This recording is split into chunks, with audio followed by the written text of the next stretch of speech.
Lights out, and away we go here in Czechia. Dungeon leading the way ahead of YSI, and we see YSI going a bit wide on the second corner there. That's allowed the Mercedes of Heya to close up right behind him, but now coming into the hairpin. Both the championship contenders are side by side with each other, but the Ferrari of YSI just managing to edge ahead of Heya. As we come into the fast right-hander, we also have to take a look at the Sauber of Nurikens. It's his debut race here in AWC, but he's mixing it in with the top 5 drivers. And he's going to be looking to get a good result for his team as we come into the chicane. Nura actually gets a really good run through the corner, and he's neck and neck with both the Ferrari and the Mercedes. Will he be able to get the position from both of them? Yes, he has actually, but will he be able to defend his position coming into the final sector? We now go into the hairpin. Dungeon actually goes a bit wide, and that's allowed Heya to take the lead of this race. We come up the hill and now into the downhill chicane. Will Dungeon be able to retake the lead? We see someone actually hitting the wall on the exit there. That might have been a McLaren, but as we come towards the end of the final lap, Dungeon has managed to retain the lead of this race. McLaren of Thax making his way into the top 5 ahead of Nura. We probably got a corner car penalty somewhere, but now coming into the chicane, they are side by side with each other.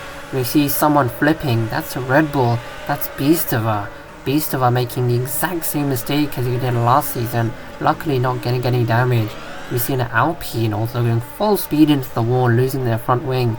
But yeah, there's still a long way to go in this race. Beastova still has a chance of getting a decent result. Dungeon falling down into P3 behind YSI, but he's only 2 tenths behind him, and he's going to be looking to retake that position. But as we see Moto actually coming into the pit lane. What tyres is he going to go onto? He goes onto the soft tyres, and the Sauber behind of Nura goes onto the hard tyres. So we're seeing 2 different strategies in this race. Moto on the 2-stop, and Nura presumably on the 1-stop.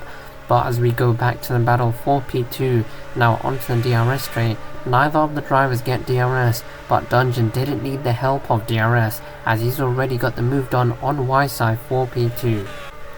The lead is now coming into the pit lane a lap later.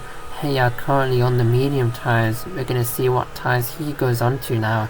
He goes onto the soft tyres, and Dungeon goes onto the hard tyre. So both the top 2 drivers going for a different strategy. But yeah, we see quite a few drivers come into the pit lane as well now. Geometry, Beastova, and I think the other V-Cub coming in as well. But yeah, 18 laps on a single set of hard tyres. That's quite a long stint.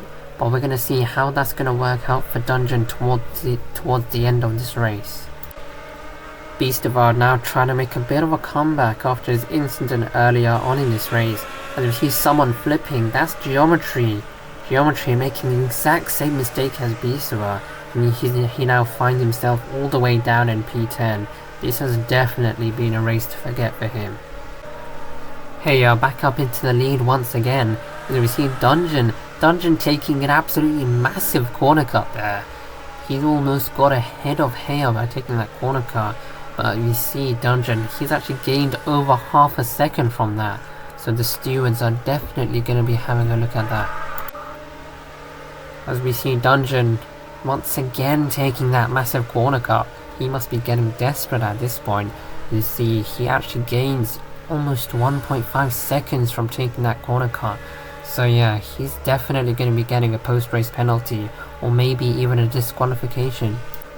As we now come onto the final lap, only 2 tenths separates the 2 drivers, but we have to remember, Dungeon is on those 18 lap old hard tyres. I don't think there's any way he can keep up the pace with Heya as he comes into the hairpin. We can just see how much more grip Heya has on those medium tyres. His tyres are fairly old as well, but they still have more grip than Dungeon's old hards. We come onto the long right hand and onto the DRS straight. Does any of them get DRS? No, they don't. But Dungeon is going to have to rely on Heya making a mistake, because there's no way he can overtake Heya on pure pace alone. But through the chicane. Dungeon actually does a really good job at keeping up with Heya, and he actually gains time through that corner, so maybe Heya's grip advantage isn't as big as we thought. But coming into the final sector and through the hairpin, Dungeon suffering from a bit of understeer, just losing a bit of time through that corner, and up the hill and now into the downhill chicane. Heya is extending that gap more and more corner by corner. But as they go through the final 2 corners and up to the line, Heya is going to take his second win of the season, with Dungeon only 2 tenths behind him. But is that result going to stand? We're just going to have to wait and see, with Waisai in P3 and Moto in P4. Heya taking his second win in a row this season, just narrowly beating out Dungeon, but Dungeon has been disqualified for repeatedly exceeding track limits, and that promotes everyone else behind him up a position, but Heya still continues to extend his lead in the Drivers' Championship.